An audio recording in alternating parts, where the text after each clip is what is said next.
Good evening, Western New York High School sports fans. Welcome to WesternNewYorkAthletics.com for another edition of Friday Night High School football here in Western New York. We're going to pause for a moment. It's Sweet Home versus St. Joe's. We got the national anthem and opening kickoff coming up in just a moment. Stay tuned. We got football coming up in right about a minute.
Well, that'll do it. The national anthem has been played. We're moments away from opening kickoff. And as you heard me say just a moment ago, in a unusual, a unique, a very few and far between like matchup, public school versus private school, Sweet Home versus St. Joe's.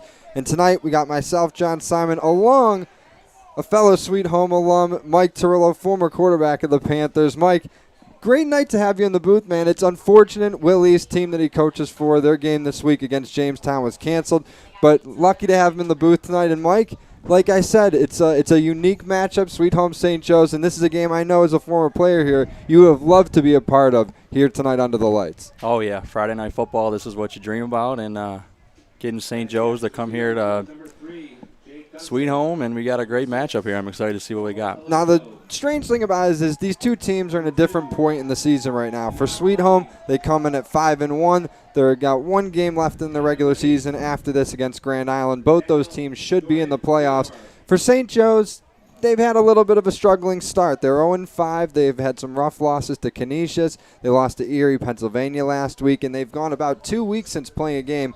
So tonight they're going to look to bounce back. They have a different opponent in Sweet Home. And speaking of St. Joe's, special shout-out to give tonight, Western New York Athletics, special shout-out to Michael O'Grady, lineman from St. Joe's. Happy to give a special shout-out to him tonight. Good luck to him and the Marauders. As we said, they got a big game tonight here against the Panthers. It's a non-leaguer. So like I said, Sweet Home in the thick of the playoff race for Class A North. They're 4-1 in the league right now, and they got off to a great start this year, Mike. 3-0 out of the gates. They had a little slip-up against Lockport, 42-0 loss on the road. But the last 2 weeks, big wins over North Tonawanda, won at McKinley last week, scored over 50 points on the Max. And this is the point in the regular season where you really want to be hitting your stride as a group. Oh, yeah, a couple games left. Coach Zimmer's got these guys ready to go, and they want to keep this thing rolling. They're in prime spot to make a playoff spot, so they want to definitely keep the pedal on the gas. They're going to have to battle the elements a little bit tonight, too. It's been raining. It's been windy. We're going to see how the elements affect the game tonight. Sweet Home's been a strong running team this year. Last week against the Max, Sweet Home really kept the ball on the ground. Jake Dunstan, their quarterback, only threw 7 passes in the game. But last week against McKinley, 287 rushing yards, 5 touchdowns for the Panther offense. And like I said, during this 2-game win streak against North Tonawanda and the Max, 516 rushing yards as a team, 8 touchdowns. So if the Panthers have to keep it on the ground tonight, Mike, I think they're pretty comfortable doing that. I know, looking outside right now, it looks like the rain is kind of stopped, but it's been off and on, so being able to run the ball definitely helped tonight. Talked to Sweet Home assistant coach John Campolo before the game, was just thinking, where's the guys' interest? I mean, I know that they're battling the rain. You're a week away from the Grand Island game, possibly the biggest game on your regular season schedule. You're heading into the playoffs. do you want to go your hardest in this game? Do you want to risk injury, risk revealing something? He goes, oh, yeah, no. It's raining, but it's senior night. We're hosting St. Joe's. This is something we don't get to do every single year. Our guys are up for this, so they want to be out there tonight, and they're ready to go. Sweet Home going to kick off to St. Joe's to start this one. The Panthers in their all-navy unis with gold helmets. The Marauders in the all-gray with the maroon lids. And we are just about set for kickoff here under the lights at Sweet Home High School. As I said, Panthers celebrating senior night tonight. They got 15 seniors on their team this year. It's their last home game before the postseason. They are still in the running to host a playoff game. They're tied for second in Class A North right now with with Star Point, and Star Point plays at Kenmore West tomorrow. But if Sweet Home can lock up one of those top 2 spots in the A North with Grand Island, they'll host a playoff game in the first round of the Section 6 playoffs. But we're ready to kick off here. Panthers, as I said, going to kick to the Marauders. And St. Joe's offense, they're going to need to get something going here early. They've struggled the last couple weeks, Mike. 0 points against Canisius, only 7 last week against Erie. Yeah, pretty tough teams they played against. They play in a tough division, obviously, and the Monsignor Martin's very strong. So hopefully we can get the offense going today. And St. Joe's going to field it from just inside their own 20. And he's able to run through a couple tackles there. It's Deion Anderson. Now he gets out past the 40. And we talked about the Marauder offense needing a great start. Well, they're going to have a good field position here, Mike, just outside their own 40-yard line. Oh, yeah, any help you can get on a kick return, that's a quarterback's dream right there, only having to go 60 yards. So we'll see this St. Joe's offense for the first time. And the Sweet Home defense, Mike, they've been on a good run during this win streak as well. Last 2 weeks, 7 interceptions, 3 fumble recoveries, 2 of them on kickoffs, however, but 8 turnovers the defense has forced the last 2 weeks. That's something St. Joe's going to have to keep an eye out for. But Marauders start at their own 42. They're going to hand it off. Short run to the left side. And that's Connor. As you see, quarterback Aaron Gents, 6'1" junior, going to call the plays tonight for the Marauders.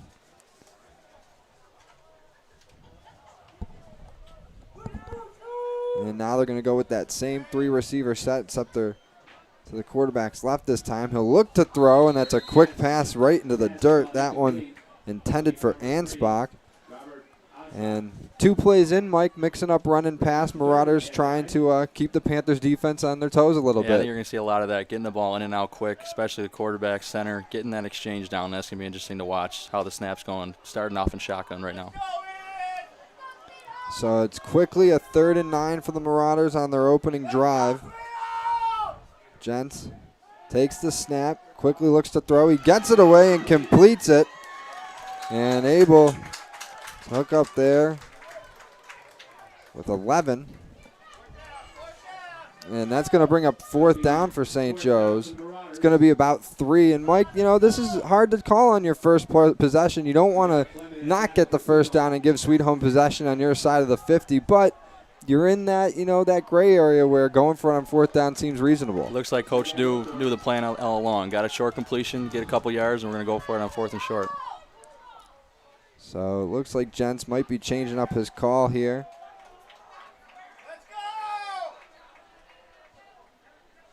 And they're going to quickly punt it away. Nobody back there for Sweet Home. Let's see if St. Joe's gets a good roll. And it's just going to make it into the end zone.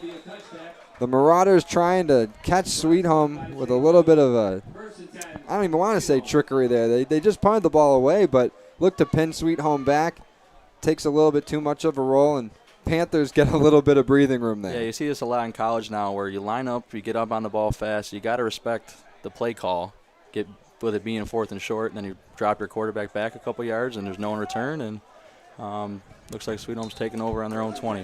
One of the other things, too, is just you want to show your offense, or at least the defense, that you have faith in the offense to go for on 4th down there. Don't want to take it away from them too early. But Sweet Home gets the ball back quick. Only a minute and a half gone by on that St. Joe's possession. And now we'll see Jake Dunstan lead the Panther offense. First and 10, they're going to hand it off. That's Theodore. Or actually, that's Fleming. Yeah, a little misdirection out of the backfield, trying to get the linebackers moving, and any positive yards on first down make it second and manageable. You know, I mixed up the guy who got the first touch for Sweet Home because they're going to rotate a lot of guys throughout their backfield tonight. I mean, we saw them run mainly 2-3 guys against McKinley last week, but they mix another 4th, 5th, or even 6th guy in there. I mean, they've got 7 different players with rushing touchdowns already this year, so if they're going to keep the ball on the ground a lot tonight due to the weather, wouldn't be surprised if we see a bunch of guys get touches. Yeah, it's nice to keep everybody fresh, So 4 wide here for Dunston again. Fleming to his right on 2nd and 9. Going to pitch it out. Fleming with a little hesitation. Now he's got some room to run up the left side of the field. Flags being thrown from everywhere, though, as Fleming still on his feet. And it looks like he gets tackled right around the 30. Would be enough for a first down, but we've got flags on the field and an injured St. Joe's player as well. Back by the 15. Yeah, it looks like it's going to be a legal crackback block. They're really trying to hone in on these penalties. If you're coming back towards the line of scrimmage, hitting someone, they're in a defenseless position, and they're going to call it every time. And Sweet Home as a defense, we talked about it off air and pregame, just one of the keys for them tonight, staying disciplined on defense, not taking flags, not taking steps back and giving St. Joe's extra opportunities. And here, the offense obviously hurting themselves after a nice carry from Fleming. But we will take a quick timeout while they are assessing the injured Marauder. Stay tuned here on West New York Athletics. Plenty of time left in this one between Sweet Home and St. Joe's.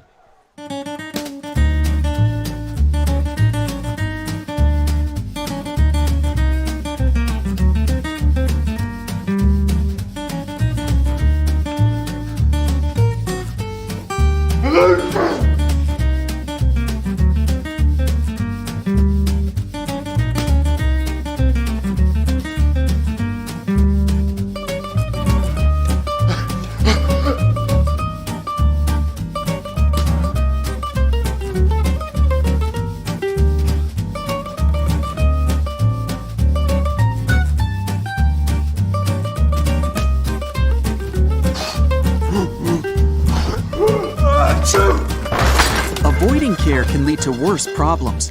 Don't delay care. We're here for you. Western New York Immediate Care provides quick, quality care for non-emergent injuries and illnesses. Go to wnyimmediatecare.com for more information.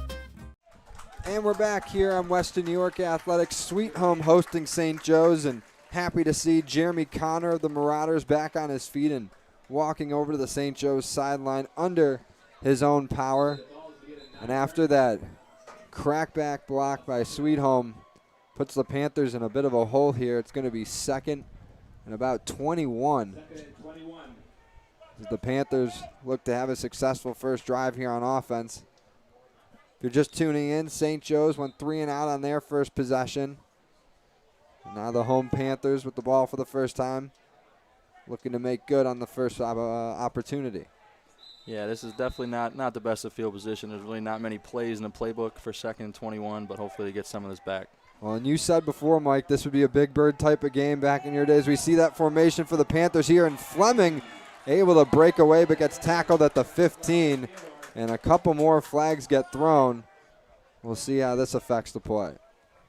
Yeah, they went double tight and really puts the defense in a tough spot, bringing everybody in and being able to run the ball like that.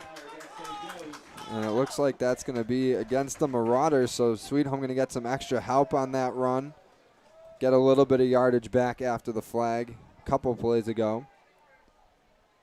And in that big bird formation, Mike, you like to have a big-bodied guy. And Sweet Home has that this year in junior running back number 7, Jared Harris. He's not their first string back, not even the second string, but he's got a couple touchdowns this year. They use him in goal line situations, and obviously here in the wing, they're Moody with a short carry for a few yards. Yeah, it's a great formation. You get the ball, get them going downhill, get your linemen pulling around, get on a body, and let your running backs make some cuts. And right now, no rain, it looks like, out on the field. It was raining pretty much all of pregame, and the wind has died down a little bit, so good for the Sweet Home offense to work through that right now. I think they'd be going into the wind if it was kicking up. But, Mike, as a former quarterback, on this first possession, just want to set the tone and try and keep that opposing defense on the field for as long as possible, as I assume. Definitely, yeah. You want to gain some momentum, get everyone some touches, get everyone involved in the game. Like you see Sweet Home's giving the ball to a couple different guys, getting touches, and looks like we're going to have a first down carry here. Yeah, Moody with a nice gain of about 15 there. He's coming off a big week against McKinley. Last week, Moody, 6 carries, 151 yards, and a pair of rushing scores. And that was really his first big game.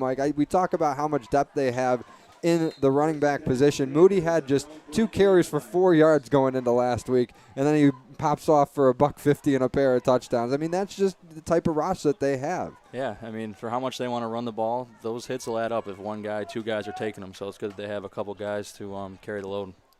So already 2.5 minutes gone by on this Sweet Home possession there. You see the big man Harris with a touch, and he's able to plow ahead for a couple.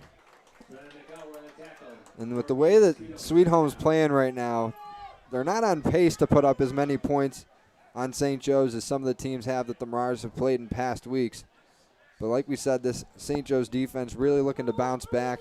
They've given up over 100 points over the last 2 weeks. And, silver linings, Mike, while they don't like to have Sweet Home's offense just continue to run the ball upfield with them for a chunk of yards at a time, they could take some solace in the fact in this game if they keep Sweet Home, say, under 30 or, keep it a 2-score game or something like that. Yeah, the lower the points, the more you're in the game, it keeps everyone going. And looks like their defense has got them bottled up right there in the backfield. That'll get you going. Yeah, they swallow Moody up. Looks like a loss of 1. And that'll bring up 3rd and long for the Panthers. You feel like this might be a time for Coach to dial up the first passing play. Looks like it. We got some subs coming in. I see 10, 5, 15. Those look like receiver bodies and not the big horses for Big Bird. One guy to watch in that Sweet Home receiving stable, number 5, Elijah Crawford, 6'1", senior pass catcher. As we got a whistle on the field, looks like they call it pre-snap penalty or something. No, it looks like there was just a whistle. But as I was saying about Crawford, big body receiver, fast, 3 touchdowns 2 weeks ago against North Tonawanda, 2 through the air, 1 on the ground. Momo Koloko, number 6 as well, 2 touchdown grabs last week against McKinley. Couple big guys in the passing game. Dunstan, though, going to dump it off on 3rd and long. That's Fleming, and he's trying to break away. Looks like he'll be brought down a yard or so short. But, Mike, we talked about with St. Joe's, Sweet Home on the Marauder side of the 50 here, definitely 4-down territory. Yeah, looks like there's a flag in the backfield. He's pointing towards the defensive backfield. Looks like we're getting hands of the face. So the officials just talking it over.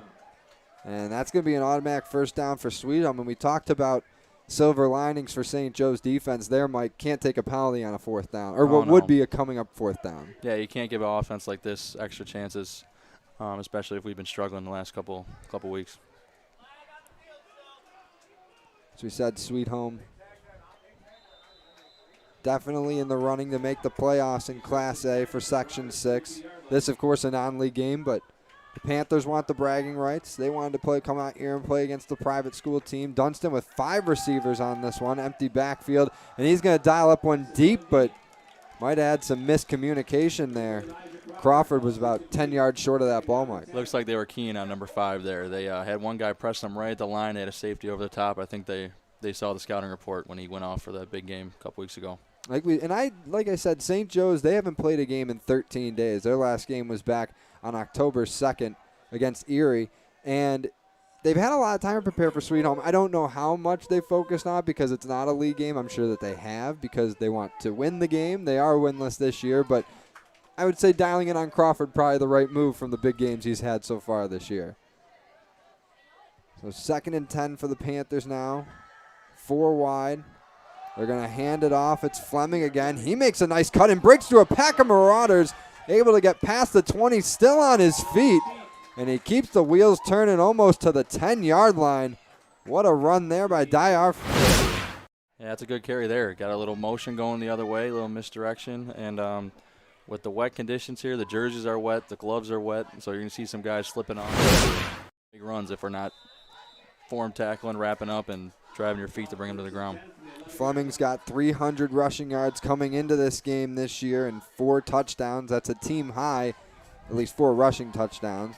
And he's been quiet the last couple weeks. Had a big game against Niagara Wheatfield week 2.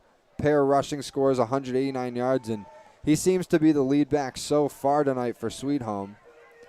This will be first down from the 11, so not necessarily first and goal. Going to hand it off there to the receiver, and that one was Brandon Whitehead, I believe, with a short gain. First touch of the night for the junior receiver. Yeah, just a quick little jet sweep, get him in motion, try to get the edge. If he got some speed, could catch him off guard, and looks like we got 2nd and long coming up. So about 5 minutes remaining in this opening quarter. Still scoreless between Sweet Home and St. Joe's, but the Panthers on a nice drawn-out possession here have held the ball for over 5 minutes, nearing 6. And they're looking to cap off this opening possession with a touchdown. Dunstan again, empty backfield. 3 receivers to his right. He's got Crawford and Coloco. And he's going to go to Coloco in the back corner of the end zone, and that one is knocked away. Beautifully defended there by the defensive back of St. Joe's. And that'll bring up 3rd down for Sweet Home. I think that was 6 for the Marauders. It's hard to see some of these St. Joe's numbers, but I believe that was Nick Licata on the coverage. Yeah, really good. Knew where the receiver was the whole time. They looked like they were trying to throw a jump ball to their big receiver, and he just high-pointed it and knocked it away. And you see Licata on Coloco, the bottom of your screen on the right side again. Crawford on that right side as well. Fleming to Dunstan's right on 3rd and 10. They're going to hand it to Crawford. It's a reverse, and he's got a ton of space, and he's going to walk into the corner of the end zone for the Panther touchdown. Crawford gets the first 6 of the night. Wow, nice play design there by Coach Zimmer. We got Flo going to the right. We got Elijah coming back in and taking that handoff. Looked like he was pitching to the running back. And then there's just nobody home for St. Joe's defense. So that's how you cap off a first drive for the offense. They do exactly what they want. Set the tone, establish the run game, cap it off with points.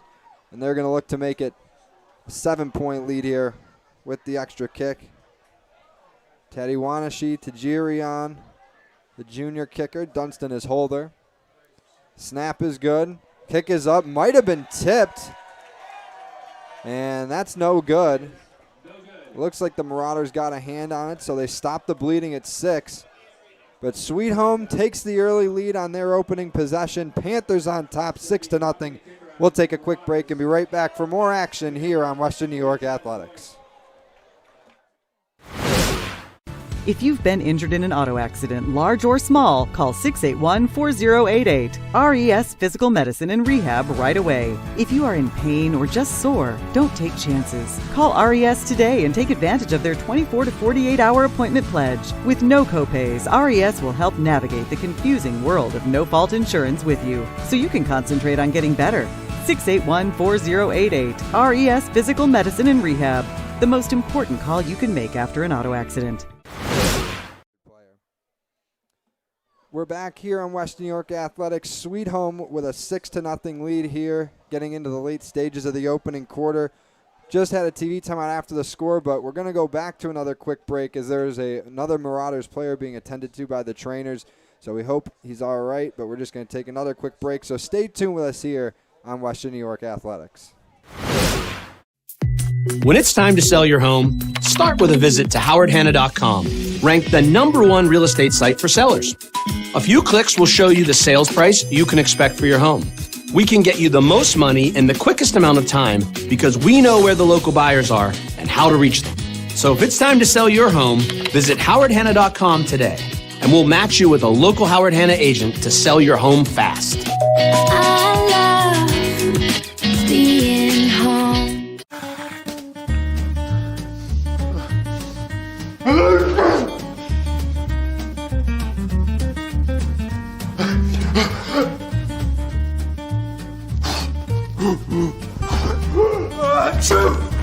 Avoiding care can lead to worse problems. Don't delay care. We're here for you. Western New York Immediate Care provides quick, quality care for non-emergent injuries and illnesses. Go to WNYimmediatecare.com for more information. we're back here on Western New York Athletics, and happy to say the Marauders player that was down on the field is being helped back to the St. Joe's sideline, and we'll be ready to get back to some football in a moment. The Panthers of Sweet Home with a 6-0 lead is just moments ago. We got an 11-yard touchdown run from Elijah Crawford, and I guess there was a flag on the blocked extra point kick. The Panthers out here now going for 2. There was a penalty against St. Joe's. So now on the 1-yard line, Panthers in the Big Bird formation. And that one is going to be pitched. And it looks like he got over the goal line. So that's another 2 for Sweet Home. Things end up working out for the Panthers. They get another 2, and that's an 8-0 lead as Jordan Theodore able to carry that one in for 2. So 8-0 lead for Sweet Home. Didn't even really notice what the penalty call was on that blocked extra point. Yeah, no, we were kind of concerned with the injured player. Hope everything's okay with him. But I guess get that extra yard and might as well go for 2. You know the tough conditions here, the wet ball, the wet field. It does affect the punting, the holding, the kicking, the whole special teams as well. So maybe we'll see St. Joe's can go down and get a drive. They might go for 2 as well, seeing what Sweet Home just did. Yeah, they put some pressure on the Marauders. Basically said right now, the first time you score, you're going to have to try and either keep pace with us or be okay with being a point behind. And they get the extra 2 there. And that seemed like an automatic thing this year. Anytime there's a penalty on a point after and a team is ready to kick an extra point, the defense gets the penalty, and almost always that I've seen that happen this year. It's only been about half a dozen times, but almost always the team has gone, all right, we're going to go for 2 now. That extra yard makes a big difference. Yeah, especially if you miss, you get a second chance, the juices are flowing a little bit, and you kind of get the offense fired up, and hey, let's get it in from 1 yard and get 2 instead of 1. Well, the Panthers ready to kick it off here. Stephen Butler, the sophomore, ready to boot it. And that one is going to be on the ground. It's touched by a Marauder, but skips and is fielded around the 25, and they're going to be kept right around the 28. And that is where the Marauders will come back onto the field. Not exactly as good of a spot as their last drive for the offense, but we'll see what they get going here. They saw how the defense from Sweet Home is playing them. And second drive, if you're a quarterback, Mike, easier than the first one in a game like this now that you've got your feet under yourself a little bit? Yeah, you're definitely anxious, excited that first drive, and usually you'd like to see a couple completions, couple yards, get that first down, and hopefully they can get it this drive and get some momentum going here. They went 3 and out on the first possession. And again, Gents got the receiver stacked to the right side, quickly dishes that one off. And that's going to be a nice run after the catch. Looks like it's going to be second and short for St. Joe's, as I think that was Juan Anderson with the grab. Yeah, I like the play call there. Quick and easy, catch the ball. Don't even find the laces. You don't have time. Get the ball to your receiver, get some blocking out in front of you, and everything going forward. Second and short.